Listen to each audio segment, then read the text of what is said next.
네, 여러분 안녕하세요. 생방송 연예가 중계 신현준입니다. 네, 지난해에 이어 한국 영화의 선전이 이어지고 있습니다. 2018년에도 관객분들의 사랑을 듬뿍 받는 한국 영화가 됐으면 좋겠습니다. 한국 영화의 힘, 관객분들입니다. 네, 오늘 연예가 중계 활기차게 시작해보도록 하겠습니다. 첫 소식은 김승혜, 윤지원 씨 그리고 김태진 씨가 준비했습니다. 네, 대한민국 대표 연기파 배우 세 사람을 만나고 왔습니다. 황정민, 정웅인 그리고 김여진 씨인데요. 세 사람 모두 오랜만에 연극 무대로 컴백을 준비 중이라고 합니다. 세 사람과 함께했던 유쾌했던 인터뷰, 세 사람의 거침없는 입담을 만나보실 수 있습니다. 잠시 뒤에 확인해 보시죠. 네, 그 전에 금주의 연예가 클릭입니다. 이번 주엔 강제추행과 사기 혐의로 기소된 가수 이준호 씨의 선고 소식 있었고요. 2018 평창올림픽의 성공적인 개막을 기원하면서 스타들이 준비했던 이 성화봉송이 성공리에 마무리됐습니다. 이 소식 준비돼 있거든요. 연예가 클릭 잠시만 기다려주세요. 네, 황금빛 내 인생이 드디어 최고 시청률을 기록했습니다. 네, 국민 드라마라 불릴 수 없는 이유 저희 연예가 중계가 분석해봤거든요. 지금 바로 만나보시죠. 목소리 어떡할 거예요? 최고예요. 명실상부 국민 드라마로 입성한 황금빛 내 인생이 또 한 번 자체 최고 시청률을 기록했습니다. 마의 구지라 불리는 드라마 시청률 40%를 넘어 이번에는 무려 43%라는 기록을 경신. 최고 시청률을 기록한 바로 그날 실시간 검색어를 뜨겁게 달군 한 단어가 있었으니 바로 상상암입니다. 이 단어가 실검을 뜨겁게 달군 그 이유 바로 극중 아버지 태수 때문이었는데요. 얄궂은 인생, 힘들게 살아왔던 태수에게 다가온 죽음의 그림자. 치료받을 생각 없으니까 결과가 뭐든 어떻게 나오든 치료받을 생각 없어. 아버지. 가족들 모르게 아버지 원형우선 태수는 교육이 자기 앞에 담겨져서 다가온 죽음을 지금 담담히 부산으로 준비하고 갑니다. 있었는데요. 정리 다 끝났어. 정리 다 끝난 사람이야. 갑작스레 찾아온 이별 앞에 가족들의 충격도 이만저만이 아니었죠. 저 결과가 어떻게 나왔나요? 하지만 반전이 일어났습니다. 위암 아닙니다. 상상암입니다. 상상암입니다. 상상암이요? 드라마의 인기가 얼마나 대단한지 이 장면이 끝나자마자 상상암에 대해 묻는 누리꾼들의 질문이 무수히 쏟아지는가 하면 국립암센터에서 직접 이 내용에 대해 설명하게 되는 해프닝까지 벌어졌다죠. 더불어 최고 시청률을 잡은 바로 그날 무려 44.9%로 어마어마한 시청률을 찍은 장면이 있었는데요. 너한테 신경 있으면서 알게 됐다. 바로 이 장면, 은수의 짝사랑이 이루어지는 순간이었습니다. 둘이 사귄다고? 오늘이 1일째. 혁아, 어떻게 된 거야? 어떻게 된 거냐고요? 아주 다정하게 날 좋아하는 남자친구인 척 해야 돼. 이런 것도 혁이에 대한 마음을 정리하기로 한 은수가 발령기 시전하는 동생을 남자친구로 섭외. 혁이 앞에 연인인 척 하다가 오빠, 왜 얼그램을 묻히고 먹고 그래? 안녕. 점심 먹고 오나 봐? 내 남자친구야. 안녕하세요. 선우혁입니다. 예, 저는 서지호라고. 아파, 작은 누나. 작은 누나? 왜 별명을 부르고 그래? 바로 이렇게 딱 걸린 건데요. 얘기 좀 하자. 너한테 신경 있으면서 알게 됐다. 그 친구한테는 설렜던 적이 없다는 걸. 어느 날부터 널 생각하면 피식 웃음 나고 신경 쓰이고 그랬어. 설레이고. 두 사람이 이렇게 풋풋한 사랑을 키워가는 데 반해 앞으로 넘어야 할 산이 참 많아 보이는 이 커플도 있습니다. 사랑을 위해 집까지 뛰쳐나왔지만 사랑도 일도 제대로 되는 게 하나도 없는 도경이. 이렇게 교양이 없어. 재벌 후계자가 할 거라고는 상상도 못할 아르바이트를 줄줄이 하며 2만 원만 줘. 단돈 2만 원으로 생계를 해결. 가진 게 돈밖에 없다는 재벌남. 대체 어디로 간 거죠? 정말 소중하게 생각하게 된 사람입니다. 그럼 너 혼자 그 아이 좋아서 집 뛰쳐 나갔다는 거야? 해성그룹 후계자가? 제정신이니? 정말 진심이면 여기서 그만할 거야. 진심이에요. 그럼 그만하자. 고생길이 눈에 훤한 두 사람, 이들의 사랑은 과연 어떻게 마무리될지 더욱더 궁금증을 자아내고 있는 가운데 두 분 혹시 잊지 않으셨죠? 연예가 중계와 했던 약속 말이에요. 어떤 약속이었죠? 프로 넘으면 여러분들을 만나러 게릴라 데이트를 하러 게릴라 데이트 저희 배우들이 찾아뵙겠습니다. 제가 다 끌고 나가겠습니다. 그 약속 저희는 지키실 거라 믿어 의심치 않습니다. 연예가 중계와 함께할 그날 기대하고 있을게요. 목소리. 전 세계인이 살아가는 겨울 스포츠 축제 평창올림픽의 성공적인 개막을 기원하며 기대됩니다. 성화봉송의 대장정이 시작됐는데요. 이 101일간의 여정에 시민들과 함께 희망의 불꽃을 밝힌 스타들이 있었습니다. 지난 11월 전 세계를 타고 대한민국에 상륙, 피겨 여왕 김연아 선수가 국내 성화봉송 시작을 알리며 방방곡곡 수많은 스타들이 불꽃을 이어갔는데요. 먼저 성화봉송 첫날엔 최고의 팀워크를 가진 무한도전팀과 자체 발광 미모 수지 씨가 인천대교를 환하게 밝혔고요. 수원을 뜨겁게 달군 스타도 있습니다. 뭘 입혀놔도 멋진 배우 류준열 씨. 네, 안녕하세요. 김현입니다. 이렇게 뜻깊은 행사에 초대해 주셔서 너무너무 감사드리고 평창. 또 스포츠계의 전설 이분들 역시 빠질 수 없죠. 차범근 씨와 농구의 신 서장훈 씨. 그리고 코트 위의 황태자 우지원 씨도 성화의 불꽃슛을 날려줬고요. 차세대 스포츠 스타 역시 총출동, 특히 전대세 씨는 축구 퍼포먼스로 현장의 웃음과 재미를 더했는데요. 달리는 길거리도 순식간에 런웨이로 만들어버리는 모델표 성화봉송도 있었던 한편 언제 어디서나 빛나는 이들이죠. 아이돌 스타들도 함께했습니다. 무대 위의 여신들 전소미, 정채연 씨. 또 세계인의 축제엔 빼놓을 수 없는 한류 스타 평창올림픽을 위해 나선 슈퍼주니어 예성 동해 씨도 자리를 빛내주었고요. 비글미 넘치는 마마무도 동참 무대 위에서의 지칠 줄 모르는 에너지를 성화에 가득 담았는데요. 영화의 날씨를 무용지물로 만든 스타도 있습니다. 여의도를 환히 밝힌 보건매직 박보검 씨. 모든 국가대표 선수분들이 그동안 준비하신 모든 것들이 좋은 결심 있기를 저도 함께 응원하고 기도하도록 하겠습니다. 파이팅입니다. 전국 구석구석을 누비며 희망과 열정을 전한 스타들의 성화봉송. 이 겨울 가장 큰 감동을 선물할 평창올림픽의 여정을 연예가 중계도 응원하겠습니다. 응원하겠습니다. 불미스러운 일들이 이렇게 만들어지는 바람에 상당히 죄송스럽습니다. 사기와 강제추행 혐의로 기소된 그룹 서태지와 아이들 출신 이준호 씨가 항소심에서 집행유예를 선고받았습니다. 앞서 작년 6월 이준호 씨는 1심 선고 공판에서 사기 혐의와 여성 2명을 강제추행한 혐의로 징역 1년 6개월의 실형을 선고받은 바 있는데요. 항소심이 있었던 어제 18일 서울중앙지법은 1심을 파기하고 이준호 씨에게 집행유예 2년을 선고해 감형했습니다. 재판부는 이준호 씨의 사기 혐의에 대해 항소심 중 돈을 갚았고 동종 전과가 없어 1심에서 선고한 형이 부당하다고 판단. 한편 강제추행의 혐의에 대해서는 피해자들이 무고할 사정이 보이지 않는다며 이는 강제추행으로 보인다고 밝혔는데요. 국내 대중가요의 한 획을 그었던 가수 이준호. 새해엔 불미스러운 일이 아닌 반가운 소식으로 만날 수 있길 바라봅니다. 얼굴 빨간 거 왕이다. 이사도 삼세 안 하나? 연극 무대로 돌아왔습니다. 국민 배우 황정민. 다시 할까? 개성파 배우 정웅인.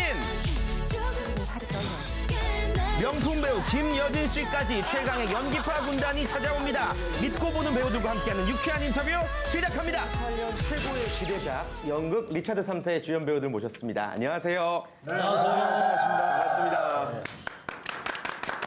지금 아마 잘 모르는 시청자분들은 세 분이 무슨 영화를 찍었나?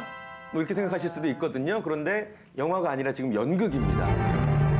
하나의 왕좌를 두고 펼치는 피해 복수극. 셰익스피어가 탄생시킨 희대의 악역 리차드 3세의 광기 어린 왕권 다툼을 그렸습니다. 연극 리차드 3세. 하여튼 인간이 가질 수 있는 아주 끝을 보여주는 그런 인간관계에 대한 얘기입니다. 네, 내용만으로도 뭐 너무 기대가 되고 또 영화가 아니 연극이 지금 화제가 연극입니다. 연극. 그러니까 어떻게 캐스팅이 되셨는지 궁금합니다. 이 조합 실화냐라는 말이 절로 나오는 캐스팅. 연극 딱 이렇게 첫 장을 피자마자 나 할게 이렇게. 왜 그랬을까요? 3세 황정민 이렇게 돼 있길래 일단 한다고 빨리 오늘 지금 빨리 전화하라고. 황정민 씨 때문이군요. 하고 초등학교 선배세요. 아 정말요? 마산 월영초등학교라는 들어보셨나 모르겠는데 뭔가 이렇게 꿈을 이룬 것 같은 그런 느낌입니다. 어떻게 생각하세요? 이런 캐스팅에 대해서 리차드 3세로서.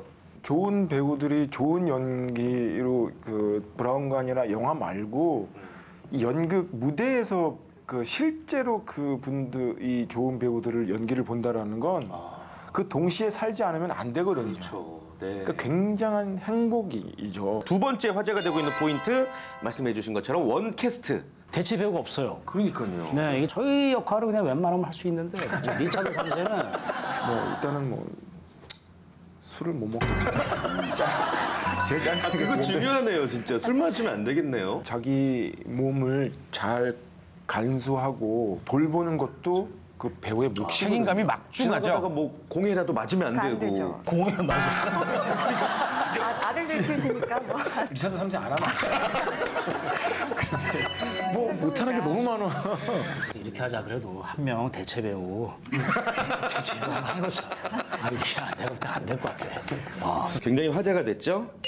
특수 분장입니다. 무대에서 이렇게 훌떡훌떡 벗지는 않을 것 같습니다. 알겠습니다. 개인적으로 이런 걸 좀 부탁드립니다. 이런 게 있을까요? 뛰어다니고 계속 무대에 나와 있으니까 땀을 많이 흘릴 텐데 네네. 좀 냉조끼? 너무 덥지 않게. 등에다 물통을 달아야 되지 않을까 예. 싶어서. 완벽하게 또 원캐스트를 소화할 만한 여유가 있으시네요. 쉬는 분들이 안 오세요. 현 씨도 그렇잖아요? 저는 뭐 거의 쉬는데. 아, 쉬어요? 그래서 쪘구나. 오늘 유일한 스케줄. 나는 이 분야에 있어서만큼 왕이다 안 하고 폭탄 돌리기 게임처럼 들고 있는 순간 딱 자기 자랑을 해주시면 돼요. 나는 무슨 분야의 왕이다. 다자녀의 왕이다. 그렇죠. 인정. 많이 안 웃네. 아, 다시 할까? 딸들의 왕이다. 누가 뭐래도 인정합니다. 꿈을 이루는데 왕이다. 네. 거의 제가 꿈꾸고 바랬던 일이 다 이루어진 것 같아요. 예. 네. 일단 이겼다. 네. 그래서 그냥 넘기겠습니다. 꿈을 이루는 왕이다. 네. 황정민 씨는요? 얘기하기 싫은데 나. 쓰지 않고 들고 하기로 했잖아. 싸우지 마세요. 치사하게. 나는 얼굴 빨간 거 왕이다. 얼굴 빨간 거 왕이다. 왕이 되기 위해 셀프 디스를 마다하지 않습니다. 이게 되게 욕심이 나시나 본데. 화면에는 그렇게 빨갛게 안 나와요. 이분에게 원샷을 들어가. 맞다, 이거 카메라 이렇게 해서 시작하는 거야? 네. 자, 긴장됩니다. 과연 누굴까요? 정웅이 씨군요. 정웅이 씨입니다. 축하드립니다. 딸들의 왕 정웅이 씨. 왕입니다, 왕. 이야. 좋습니다. 예. 작품 너무 잘 봤어요. 앞으로 연극만 해주세요, 제발. 이런 이야기가 나온다면. 제 직업은 제가 알아서 하니까 그거는 제가 알아서 그 정도는 제가 알아서 할 수 있는데 저희 부모님도 그런 얘기 잘 안 하시거든요. 빨개진다. 열심히 잘 해서 무대에서 아주 멋진 작품을 이렇게 보여드릴 테니까 조금만 기다려주십시오. 관객 여러분의 인생작을 만들어드리겠습니다. 꼭 들어오세요. 2월 6일부터 3월 5일까지 아마 엄청난 연극으로 심장이 정말 울릴 정도로 그런 연극으로 다가올 거라고 생각합니다. 리차드 3세 화이팅! 꼭 보러 가겠습니다. 네, 저 세 분이 스크린이 아닌 무대에서 공연을 하면 어떤 느낌일까요? 굉장히 기대가 됩니다. 대박 나시고요. 지금 아주 방금 들어온 소식입니다. 아주 따끈따끈한 소식인데요. 황급빛 내 인생 팀이 공약을 지킨다고 합니다. 그래서 게릴라 데이트를 한다고 하니까요. 다음 주를 기대해 주시면 좋겠습니다. 야, 공약을 지키는 건 멋있는 일 같아요. 고맙습니다. 야. 네, 이어서 다음 소식은요. 김생민 씨 그리고 김태진 씨가 준비했습니다. 네, 저는요 차세대 섹시 디바 선미 씨를 만나고 왔습니다. 추운 날씨 속에서도 선미 씨를 보기 위해 많은 팬들이 몰렸는데요. 선미 씨가 직접 팬들을 위한 선물을 준비했습니다. 선미가 쏜다. 잠시 뒤를 기대해 주시죠. 네, 추운 겨울 우리를 포근하게 감싸줄 겨울 노래를 준비했습니다. 연예가 중에 특별 기획이죠. 한국인이 사랑하는 겨울 노래. 오늘은 40위부터 갑니다. 재밌습니다. 지금 시작하죠. 연예가 중계 특별 기획 한국인이 사랑하는 겨울 노래 40위에서 21위입니다. 겨울에 만나 뜨겁게 사랑하고 행복한 결실을 맺은 두 남녀의 러브스토리. 그로부터 50년 후. 이건 또 뭐예요, 이거? 봄이 오니까 그 겨울 바람이 불 때가 생각이 나네요. 아, 저 가발! 그래도 그 추억이 떠올라서 제가 준비 한번 해봤어요. 뭐요? 한번 드셔보세요. 아니, 먹어야 되나? 이건 너무 솜스러운 것 같은데. 아무 맛이 안 나요. 추억이 떠올라서 이불 솜 좀 뜯어봤어요. 내가 진짜 솜사탕을 준비해봤어요. 잠깐만요. 어머. 네, 먹어요. 야, 먹어요. 고마워. 오랜만에 먹으려니 불편하네요. 그래요? 먹어요. 제가 당뇨가 있어서. 당뇨가 있어서. 선배님. 야, 코코야. 네. 너 방송 며칠 됐냐, 지금? 네! 한국인이 사랑하는 겨울 노래! 40위부터 21위까지 만나보시죠. 저 머리 스타일 잘 어울리는데요? 하얀 눈보라처럼 차갑고 아름다운 러브스토리 그 겨울 바람이 분다의 OST 두 곡이 40위, 28위에 올랐습니다. 더원 겨울사랑 호소력 짙은 목소리로 가슴을 울립니다. 추운 겨울이면 떠오르는 노래죠. 너는 아주 예쁘고 멋지고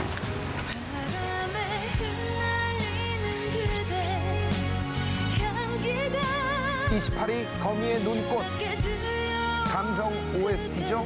명장면이 탄생한다. 오빠한텐 이렇게 키스하는 게 맞지?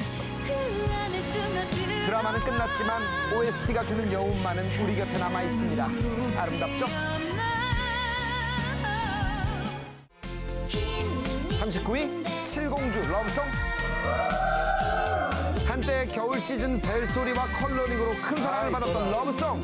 이 노래를 부른 7명의 작은 공주님들이 어엿한 숙녀가 됐습니다. 35위 흰눈이 오면. 수식어가 필요 없는 국민 가수 김건모.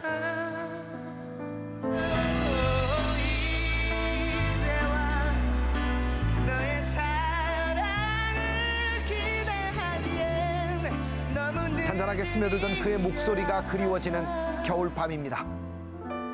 그때쯤 잊혀지겠지 흰 눈이 오면. 한국인이 사랑하는 겨울 노래 34위 소개해 주세요. 김민종이 부릅니다. 하얀 그리움. 야, 정나고. 가사는 슬픈데요. 노래는 에브리바디 신나요. 슬픈 노랫말과 대비되는 따뜻하고 경쾌한 멜로디. 김민종 하얀 그리움. 31위 화이트. 가요계 영원한 요정 핑클.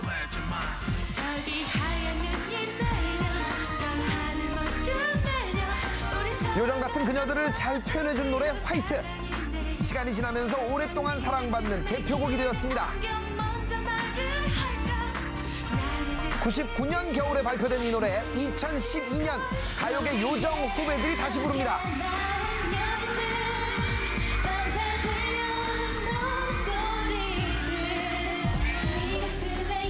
상큼하죠? 참 좋습니다. 눈 오는 밤 하겠습니다. 와우. 와우 32. 조함은 눈 오는 밤. 지금 감상하시죠? 목사님이 되셨죠?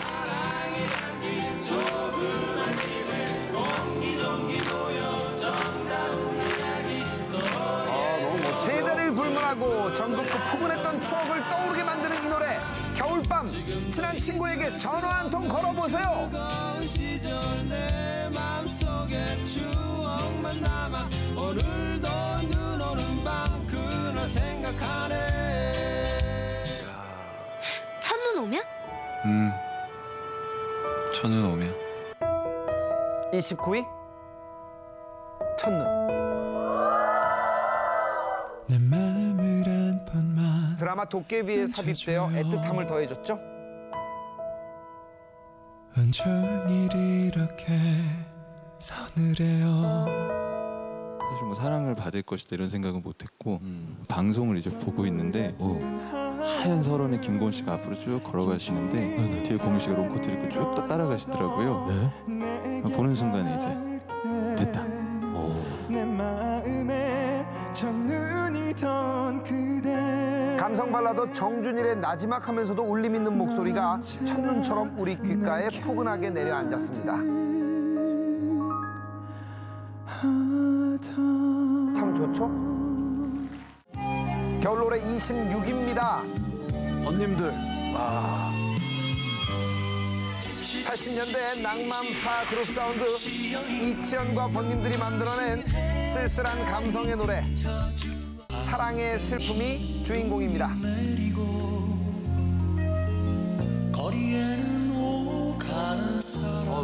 가사를 다 안 되는 제가 정말 놀랍습니다. 겨울이 오면 라디오를 통해 흘러나오는 이 노래. 그런데 아십니까? 사랑의 슬픔은 겨울 노래로 만들어졌지만요. 정작 히트를 친 건 여름 무렵이었다는 사실을요. 11월 정도에 음반을 발표했죠. 아, 그렇군요. 네, 가사 내용에 하늘에 흰 눈이 내리고 이렇게 시작하다 보니까 눈이 좀 내려줘야지 대박이 나겠구나 했는데 천연 눈이 안 왔어요, 진짜로. 5위 연속 1위 하는 게 87년 7월이었습니다, 한여름. 무더웠던 한여름 사랑받았던 노래 사랑의 슬픔. 이제는 제자리를 찾아 매해 겨울이면 우리 귓가로 찾아옵니다. 24위 Must Have Love. 실력파 보컬리스트 SG 워너비 김용준과 브라운 아이드 걸스 가인이 함께 부른 곡인데요.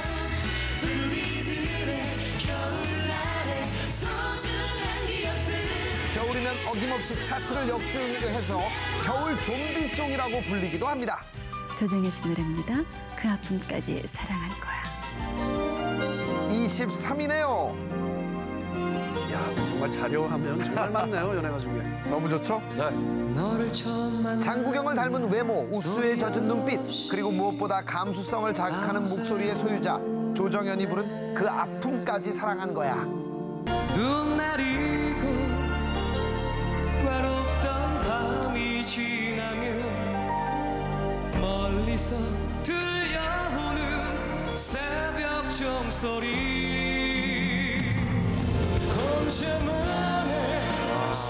눈 내리는 겨울밤에 들어야 제맛입니다.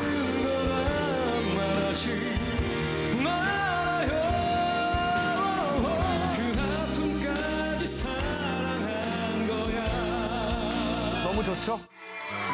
22위 샵, 내 입술 따뜻한 커피처럼. 찬바람이 불어오면 어김없이 돌아옵니다. 겨울 스테디셀러 송으로 자리 잡은 이 노래 들어볼까요? 네가 밟고 걷는 땅이 되고 싶다. 난 잠시라도 내 입술 따뜻하게 데워준 커피가 되어주고 싶었었던 난 아직도 추운 겨울 한 잔의 커피처럼 위로를 건네는 노래죠.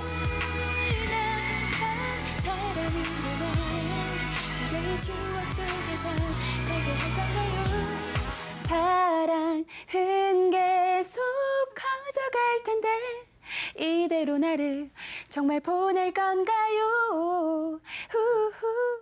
순위 안에 노래 참 있다는 잘해요. 것만 해도 저 깜짝 놀랐어요. 너무너무 감사드립니다. 내 입술 따뜻한 커피처럼은 의외로 또 1위를 못한 곡이거든요. 근데 제일 또 오랫동안 사랑받는 곡은 내 입술 따뜻한 커피처럼인 걸 보니까 정말 명곡은 오래도록 남는 것 같습니다. 15년 만에 에디킴과 이성경의 듀엣곡으로 리메이크되어 화제를 모았는데요. 명곡은 역시 명곡입니다. 21위 조관우 겨울 이야기. 90년대 얼굴 없는 가수로 활동했던 가수 조관우. 그 시절 발매된 겨울 이야기가 2003년 CM송으로 삽입되면서 뒤늦게 인기를 누립니다. 참 좋죠?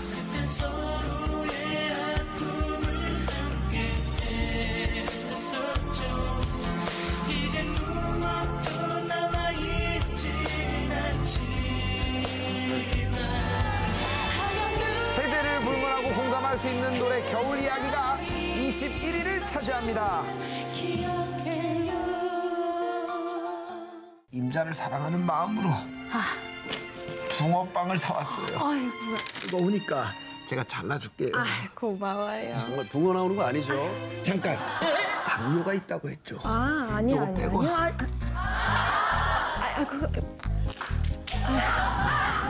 맛있어요? 꼬리. 너나 다 드세요. 아유, 잘했다. 네, 한국인을 사랑하는 겨울. 대망의 1위가 다음 주에 발표됩니다. 준비해주세요. 입이 뭐예요, 저게? 죄송합니다. 코끝이 찡하게 추웠던 어느 겨울 저녁. 서울 강남 한복판에 빨간 선물 상자가 배달되었는데요. 지금 바로 이 선물 여러분께 안겨드리겠습니다. 연예가중계가 준비한 아주 특별한 선물. 오늘 어떤 선물이 여러분께 배달됐을지 궁금하시죠? 바로 공개합니다. 짜잔! 아주 특별한 선물의 주인공은 바로 선미 씨입니다. 섹시 디바 선미.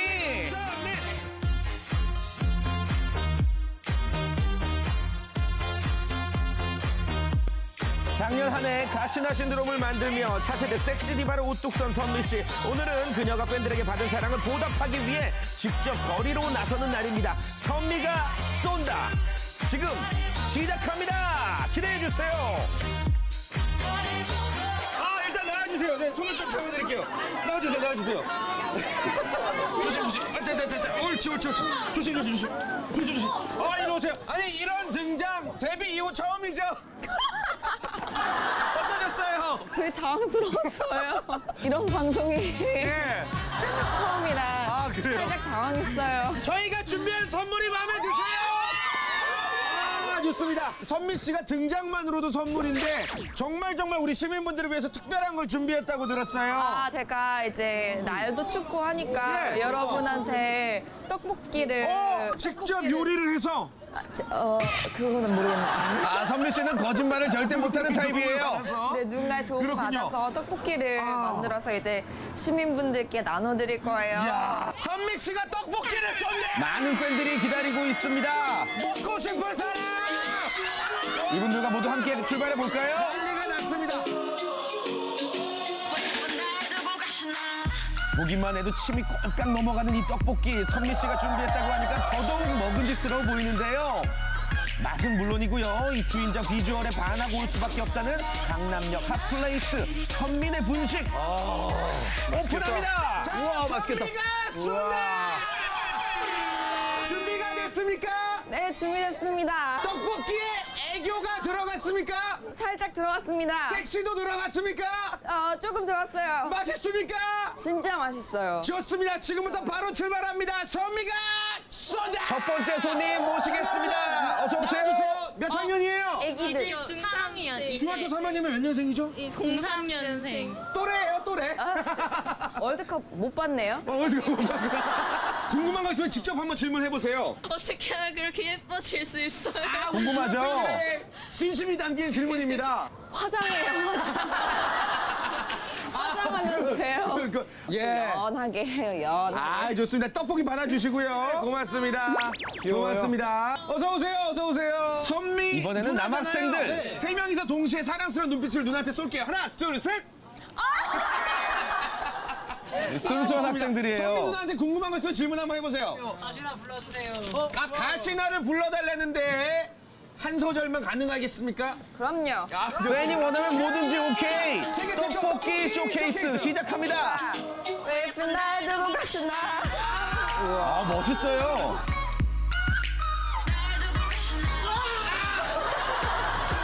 리액션 정말.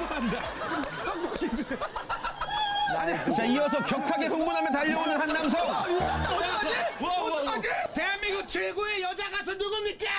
선미예요. 선미 씨 이행시 됩니까? 가람이야. 운 띄워주세요. 선미 씨. 미안해 셀카 한번 가능해요?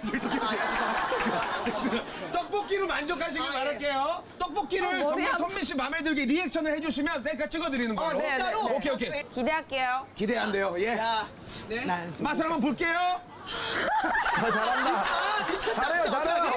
잘해요. 뜨거울 텐데. 너무 웃겨. 여기 강릉역 1번 쪽에 이거 내요. 뭘 내요? 선미네 분이지. 예, 선미네 분이지. 지금 새로운 직장을 어마어마합니다. 예. 알겠습니다. 마지막으로 선미 씨에게 바라는 점 한마디. 셀카 한번 가능해요? 이분의 목표는 오직 셀카. 지금 너무 방송 분량을 너무 다 차지하는 것 같아서요. 죄송해요. 그토록 원하는 선미와의 셀카 결국 이뤄냈습니다. 축하합니다. 좋겠어요. 네, 예쁜 팬 서비스에 손님도 주인들도 너도 나도 행복했던 선민의 분식 모두 완판. 팬 한 분 한 분 놓치지 않고 따뜻하게 맞이한 선미 씨의 모습이 참 인상적이었습니다. 자리를 옮겨서 속 깊은 대화 나눠보겠습니다. 엄청난 많은 팬들을 만나셨습니다. 방금 네. 어떠셨어요? 되게 가까이서 뵙는 거잖아요. 예. 이게 조금 달라요, 느낌이. 이제 멀리서 보는 거랑. 되게 놀랐어요. 선미 씨를 싫어하는 사람이 아무도 없구나. 진짜요? 네, 역시 탑은 탑이구나 느꼈습니다. 아니에요. 옆에서. 예, 방송일 기준으로는 이제 그날 음원이 공개가 됩니다. 네. 제목이 주인공입니다. 주인공. 네. 섹시 디바의 귀환. 2018년 선미 씨를 주인공으로 만들어준 이 곡. 이 노래로 또 다른 색깔을 입은 선미 씨의 모습이 기대가 되는데요. 압도적이네요. 가시나에 이어서 뭔가 더 큰 걸 해야겠다는 생각은 그래도 안 하려고 해요. 이제 가시나에서 주신 사랑도 너무 감사하지만 예. 주인공으로 또 다른 선미를 또 보여드리고 예, 싶어요. 네. 그룹 출신 솔로들이 굉장히 많습니다. 우리나라에는. 네. 솔로 성공 비결을 뭐라고 생각하세요, 스스로? 감히 이렇게 말해도 될지 모르겠지만 결국에 중요한 건 자기 자신을 제일 잘 아는 거. 자기만의 색깔을 딱 가지는 게. 결국엔 자기 자신을 연구해야 네, 맞아요. 된다라는 네, 말씀이시군요. 맞아요. 알겠습니다. 다른 친구들은 연구가 부족했다. 태진 씨. 알겠습니다. 자, 계속해서 그녀의 모든 것을 수집해봤습니다. 이름하여 선미 폴더. 열어볼까요? 선미의 4가지 얼굴이라는 밝은데 정상인 선미, 밝은데 이상한 선미, 어두운데 정상인 선미, 어두운데 이상한 선미. 무슨 뜻인 거죠, 이게? 저는 이게 아직까지 저를 따라다닐 줄 몰랐어요. 가시나 뮤직비디오 혹시 보셨어요? 봤죠? 네, 거기 안에 있는 선미가 다 여기 있는 선미예요. 우울하다가 이상하면 갑자기 막 갑자기 쉐이크 먹다가 일어나가지고 이게 좀 진짜나요? 뮤직비디오에 나오는 선미가 그냥 다 제 모습. 예. 근데 요 모습들이 이제 가시나 뮤직비디오에 다 담겨 있는데 패러디를 진짜 많이 했거든요. 지난 한 해 동안. 선미 신드롬을 낳게 한 이 저격춤. 노래만 나오면 자동으로 손이 올라갈 정도였죠. 정말 많은 스타들이 선미 씨를 패러디했습니다. 가장 패러디를 잘 하셨던 분이 누구라고 생각하세요? 싸이 선배님이. 싸이 씨. 저 근데 진짜 그 영상 못 보겠어요. 왜냐면은 옷이 너무 웃겨. 아니 나중에 가슴에서 불꽃이 나와요. 준비했습니다. 패러디하면 싸이 씨죠? 선미 씨가 말한 싸이 씨 버전의 가시나 감상해 볼까요? 어떤 부분이 웃기다는 거죠? 여기서 우와! 대단한 퍼포먼스예요. 저 거기서 너무 빵 터져가지고. 주인공도 옆에 사람한테 불똥 튀고 대단하네요. 그럴 것 같아요. 나 진짜 머리 아파. 너무 웃겨. 연애가 중계 시청자 여러분, 작년 한 해 동안 주셨던 사랑 너무 감사하고요. 또 2018년 주인공으로 컴백을 했습니다. 네, 선미도 많이 사랑해주시고 주인공도 많이 사랑해주세요. 인터뷰 감사합니다. 활발한 활동을 기대합니다. 네, 저도 기회가 된다면 신현준이 쏜다로 시민 여러분 좀 만나고 싶네요. 만약에 겨울이면은 코주부 어묵 같은 거. 만약에 또 여름이면은 뭐 코주부 육포 같은 거 쏘고 싶습니다. 네, 기회가 왔으면 좋겠습니다. 네. 이어서 심야 식단 만나보실 차례인데요. 오늘은 뭐 최고 흥행을 하고 있는 두 영화죠. 1987 그리고 신과 함께에 대해서 이야기 나눠봤습니다. 잠시만 기다려주시고요. 베테랑부터 만나보시겠습니다. 김승민 씨. 네, 오늘 베테랑 주인공은요. 너무너무 귀한 분을 모셨습니다. 바로 여러분들이 너무너무 좋아하시는 이면식 님인데요. 연기 인생 50년의 이야기를 들어봤습니다. 재밌습니다. 지금 만나러 가시죠. 리포터 생활 22년 리포터계 시조새 후고 당신은 누구지? 반해버렸어. 안녕하세요. 라붐의 메인 보컬 소연입니다. 상큼발랄 걸그룹 라붐의 소연? 반해버렸어. 오늘 조사된 사람은 누구지? 감초 연기의 달인으로 어떤 역할이든 존재감 값! 코믹 애드리브 장인이라 불리며 주연보다 더욱더 빛나는 조연으로 등극. 여기서 수상한 점은 반백년 동안 활동하면서 안티가 없다는 점입니다. 오늘도 만만치 않겠군. 당장 들어오라고 해. 베테랑 시작합니다. 어려웠겠어요. 반가웠습니다. 오늘 조사를 받으러 오신 소감이 어떠십니까? 조사가 끝나고 이걸 차고 들어가지 않았으면 좋겠습니다. 네, 알겠습니다, 선배님. 이름 임현식, 직업 배우 맞습니까? 네. 선배님이 걸어오신 길이 말이 안 됩니다. 네. A4 용지 6장입니다. 아니 그 정보를 어떻게 다... 선배님 인터넷에 나와 있습니다. 그래요? 나는 그걸 안 봐가지고. 방송국 공채 1기 1969년도에. 네. 근데 여기 약간 루머가 있더라고요. 이 들어간 사연이 좀 독특하다고. 네. 한 5천 명 왔었거든요. 사정없이 걸러내가지고. 사정없이? 이제 굵은 채로다가 이렇게 이제 이거보다 걸러버리니까 한 300명 남았군요. 이 정도 남은 데서 이제 치열하게 이제 일이 시작된 거죠. 이제 방송국에서 이제 탤런트가 되면 이제 다 되는 줄 알았죠. 우리 어머니도 그렇고 저도 그렇고 이제 정말 그 3, 4년 동안 그 무명 세월이 아주 그 자존심 상하게 만들었어요. 우리 돌아가신 조경환 탤런트 있죠. 네. 그 수사반장의 조영사로 이렇게 이제 캐스팅이 된 거예요. 나는 뭐 이번 주는 경찰관이 됐다가 그 다음에는 소매치기가 됐다가 또 그 다음에는 뭐 이러면서 우리 조경환이가 나한테 너 좀 정신 차려라. 앞으로 좀 도둑 같은 거 그만하고 알았어? 예. 그러게 그런 거 아주 좋아했어요. 그 당시 이제 신인 시절에 그 백일섭 선배님이신데 아주 좋은 조언을 해주셔가지고 좀 힘이 많이 나셨다고 그러더라고요. 처음으로 내가 포졸 F를 맡았거든요. 네. A, B, C, D, E, F. 6번째 역할이요. 네. 근데 나를 갖다가 딱 F를 주더라고, 해필이면. 저는 학교 다닐 때도 F는 받지 않았습니다. 하여튼 그 백일섭 씨가 딱 이렇게 지나가면서 이면식이 대본 하나 딱 받았네. 나한테 그러더라고요. 부끄러운 생각도 들고 그래서 거기를 좀 이렇게 끄덕였더니 잘해봐. 기회는 거북이처럼 왔다가 토끼처럼 휙 가본 것인 게 아주 꽉 잡고 잘해. 나한테 그러고 가더라고. 근데 그 말이 너무 고맙고 지금도 생각하니까 눈물 날라 그러네. 작은 역할에도 늘 최선을 다했던 배우 이면식. 드디어 그에게도 기회가 찾아옵니다. 한지붕세 가족에서 한국의 맥가이버 순돌이 아빠로 폭발적인 사랑을 받습니다. 제가 8년 만인가 저기 조연상을 탔어요. 상을 타게 돼서 아주 정말 좋았어요. 출연료도 높아지고 역할도 이제 달라지고 역할도 커지고 자신감이 생기고 카메라 앞에서도 아주 그냥 나는 거인 날아다니시다시피 잘하고 대사도 잘 외고. 그 당시는 뭐 인기를 어떻게 방송국 앞에서 뭐 손 흔들고 뭐 이런 건가요? 측정을 어떻게 하죠? 선배님 곤란했다든가 아니면 막 사인해달라고 막 옷을 찢었다든가. 그런 건 없었어요. 그런 거 다행이에요. 근데 나도 좀 오빠란 소리는 들어봤어요. 어디서요? 그때 정말 아주 행복하더만. 아, 엄청난 사랑을 받았던 국민 드라마 허준. 거 있으면은 가르쳐 줄까? 홍춘이 줄을 서시오. 와. 네, 기억나시죠? 예, 허준. 예. 이 줄을 서시오가 근엄한 버전하고 뒷거래용 줄을 서시오가 있다고 하던데. 그렇죠.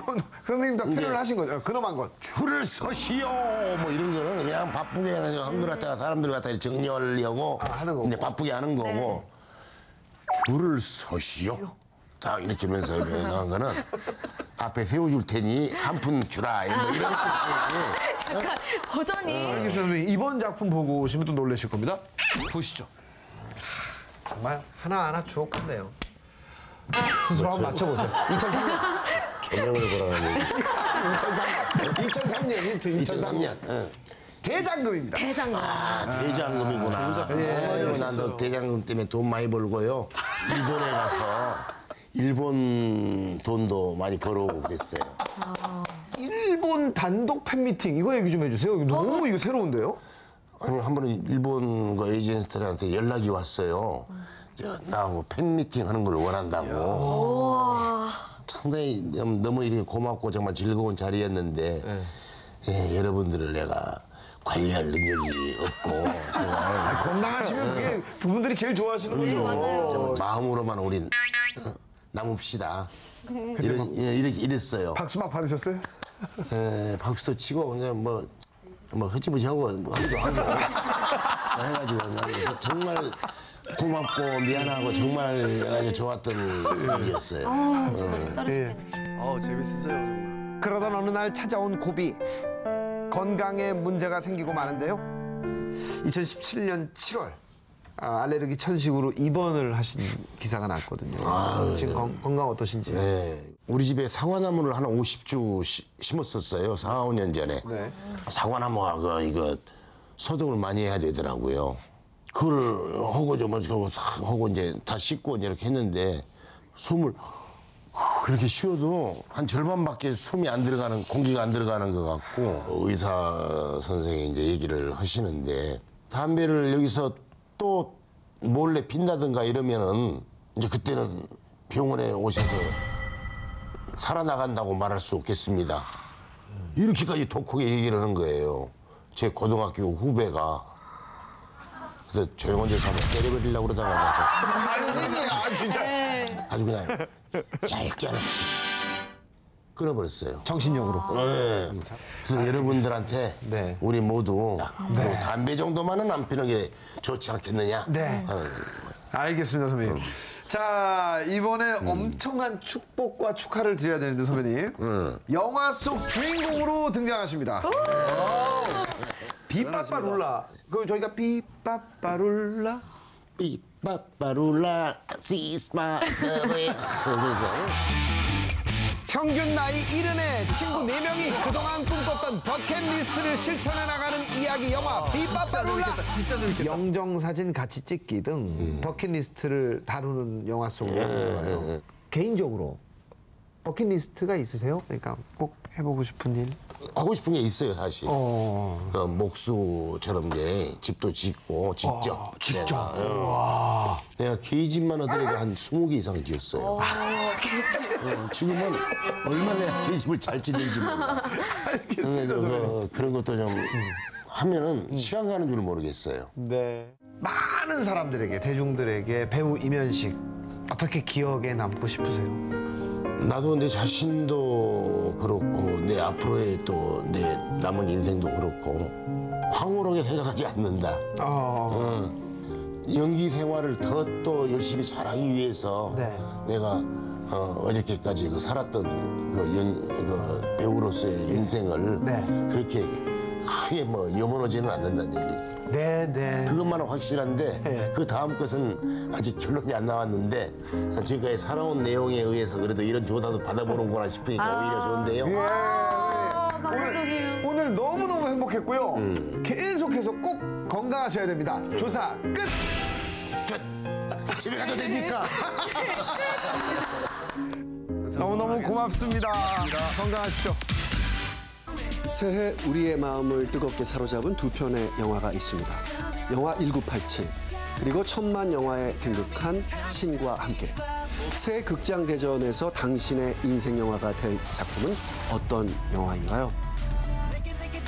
오늘 심야 식담의 메뉴는 영화입니다. 다들 이 영화 보셨습니까? 1987 그리고 신과 함께. 이게 문재인 대통령도 그 관람을 하셨더라고요. 저랑 같은 날 같은 공간에서. 같은 날 같은 공간에서 보셨어요? 아니, 그러니까 이제 같은 날 같은 그 장소 그 영화관에서 저는 좀 늦게 갔는데 오전에 왔다 가셨다고 하더라고요. 제발 연결 좀 시키려고 뭐든지 연결 좀 시키려고 하지 마세요. 연결 왜 안 돼요? 왜 난 너무 좋은데. 오빠라는 거 지금. 누가예요, 오빠 지금? 저는 신과 함께를 2년 전인가요? 원동현 대표님을 만났는데 특이했던 게 뭐냐면 한 번에 2편을 동시에 제작한다. 지금 겨울에 개봉하고 여름에 또 이제 후편을 또 개봉을 하는데 그 제작 방식을 얘기할 때 느껴진 건 그거였어요. 아, 이게 굉장한 자신감이 있구나. 사실 그 원동현 대표가 지금은 뭐 사람들이 기억하지도 않는 배우일 거예요. 그 혹시 아시는지 모르겠는데 정준호라고 사이렌을 만들었던 사이렌이라는 영화가 있어요. 한 8년 전인가? 저한테 읽어보라고 웹툰. 맞아요. 네. 그러고 나서 8년 후에 하정우를 캐스팅을 했더라고요. 그러니까 이거만 보라고 한 것 같은데요? 뭐야 그거는? 그냥 사실 그 새 극장 대전 여러분들은 재밌게 잘 읽었습니다. 어떻게들 보셨나요? 저는 1987이 뭐 확실히 제 마음에 들어올 수밖에 없었던 상황이고요. 저희가 87학번이잖아요. 네, 그리고 그걸 확인하고 싶었고 영화를 사실 되게 잘 만들었어요. 이게 여기는 인물이 굉장히 많이 나와요. 근데 그 많은 인물들 하나하나를 그 위치에서 다 이렇게 보여주는 관객들이 몰입할 수 있게 만들었어요. 그래서 이렇게 전반적으로 다 보고 나면 1987년도의 어떤 느낌 같은 것들을 이렇게 느낄 수 있는. 이 원래 제목이 보통 사람들이었대요. 한 명 한 명들이 결국에는 이거를 흐름을 이끌어냈다라는 걸 보여주는 이 장치들이 저는 너무 좀 좋았어요. 그래서 두 분처럼 1987학번은 아니지만 그러니까 지금 현재 시대 흐름하고 연결 지어 있는 영화이구나. 두 분 다 이제 연세대학교 87학번이시잖아요. 그때 상황이랑 이런 것들이 진짜로 좀 구현이 잘 됐는지. 사실 저 같은 경우는 국문과지만 저는 체육교육학과였잖아요. 그래서 선배님한테 전화가 온 거죠. 우리가 이한열 열사를 지켜야 된다. 그래서 이제 체격이 제가 컸으니까 한 5-6명의 친구들이 이한열 열사를 지켰죠. 어머니와 같이 지켰죠.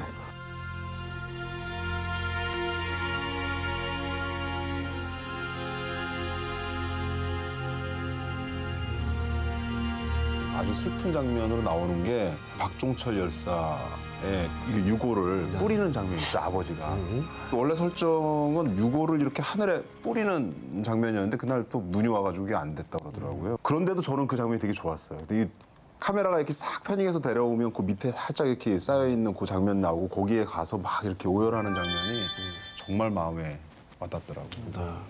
뭐 장르로만 간단히 놓고 봤을 때 실화 대 신화의 싸움이었죠. 신과 함께란 거는 판타지 영화잖아요. 그렇죠. 동양에서 이제 나왔던 지옥에 대한 그러다 보니까 거의 이제 화면의 대부분이 CG 처리가 됐는데 장면 중에 2,200개 정도가 CG가 처리가 됐다는 거예요. 그러니까 영화 전체로 봤을 때도 88% 정도에 해당된다는데 아마도 요즘에 있는 영화들은 CG가 없는 영화들이 없어요. 그렇죠. 맨발의 기봉이를 보면 이장님이 눈물을 흘리셔야 되는데 너무 추워가지고 진짜 눈물이 얼 정도 눈물이 안 나왔어요. 근데 영화를 보면 눈물이 이렇게 쫙 맺혀 있어요. 근데 그게 실제 눈물이 아니고 CG예요. 진짜? 이렇게 해야죠. CG입니다. 이 장면은 또 왜 나?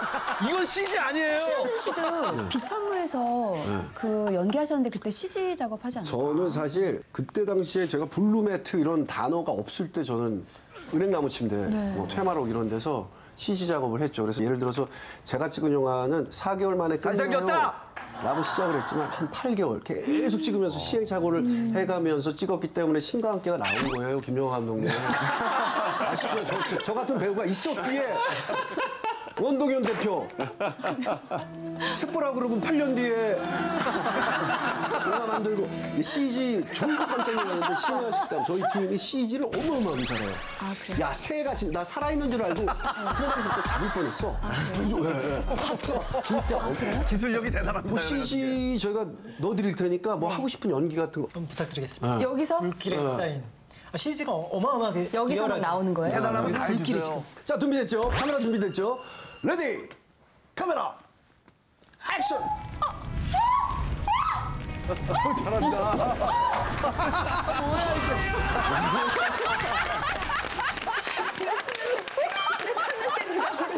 잘하시는데? 너무 기대. 우리 그 두 작품 속에 빛났던 배우를 본다면은 누가 있을까요? 저는 뭐 강동원 씨. 강동원 씨. 나는 강동원 씨 나오는 줄도 사실 예. 몰랐잖아요. 포스터에도 없고. 사실 이거 말하면 안 되는 게 저도 모르고 봤잖아요. 그래서 맞아요. 그들도 의도하는 게 강동원 씨를 주연 배우 리스트에 넣지 않아요, 처음에. 그래서 예상치 못하게 갑자기 강동원 씨가 등장을 하고 더 하이라이트는 나중에 여진구 씨가 나오는 게 정말 하이라이트예요. 저는 신과 함께해서 김동욱 씨죠. 김동욱 씨가 이 영화를 업어 갔다고 해도 될 정도로 마지막 장면에서 정말 어머니가 수화를 하는 그 장면이 정말 이런 거예요. 저희 같은 경우에는 이제 일로 보는 감이 좀 있어서 울지 않는다. 난 울지 않을 것이다. 난 울지 않을 것이라고 딱 보는데 그 장면에서 정말 눈물이 막 쏟아지더라고요. 그게 김동욱 배우가 이끌어냈다고 저는 생각을 하고. 김용화 감독님이 가장 잘하는 게 그거 같아요. 미녀는 괴로워에서도 무대에서 아빠, 부정으로 울리거든요. 국가대표에서는 하정우 씨가 엄마를 찾는단 말이에요. 그런 코드, 그런 정서를 이렇게 김용화 감독님이 잘 가지고 계시지 않나. 그리고 심파코드가 다 나쁜 것만도 아니거든요. 근데 심파코드가 잘 들어갔다는 작품은 어떻게 되냐면 그런 부분이 영화의 기능을 할 때 현실감을 느끼기 어려운 영화거든요. 근데 이게 그 판타지의 세계를 그려도 끝까지 계속 사람들이 볼 수 있게 만든 힘이 됐다는 거죠. 그런 점에서는 감독님이 잘 선택했다고. 자, 그렇다면 두 작품이 갖는 의미는 무엇일까요? 두 작품이 모두 똑같은 뭔가 하나의 메시지를 전 준다고 생각했어요. 그게 뭐냐면 메시지죠? 지금 현실의 대중들이 갖고 있는 어려움 같은 것들 이런 것들을 조금 다른 방향으로 이렇게 위로해주는 영화가 아닌가 하는 생각이 들었거든요. 영화에 이제 거울이 유독 많이 나와요. 그러니까 김윤석 씨가 거울을 많이 보기도 하고 나를 돌아볼 수 있는 메시지였다고 생각이 되고 저희들이 좀 실제로 자기를 돌아볼 수 있는 그런 기회가 됐으면 합니다. 저는 신과 함께에 대해서 사실 판타지 영화에서 천만 영화가 한 번도 안 나왔었거든요. 판타지 블록버스터에서. 왜냐하면 그래서 이 영화는 안 돼. 그래서 돈을 투자할 수 없어. 왜냐하면 돈을 굉장히 많이 써야 되는 영화 장르임에도 불구하고 우리나라는 이게 안 된다는 생각이 있었는데 처음으로 이걸 뺐어요. 그런 부분에서 어깨 뭐 약간 지각을 바꿨다는 의의가 있고. 신과 함께 같은 경우에는 지금 세계 시장에서도 많이 사갔고 또 태국이나 이런 데서는 상위권에 랭크가 돼 있다고 들었거든요. 근데 저는 스토리도 재밌는데 기술력도 대단하잖아요. 그 한국 영화의 어떤 기술력까지 알리는, 보통 스토리를 알렸다면 기술력까지 알리는 계기가 되지 않았나 하는 생각도 합니다.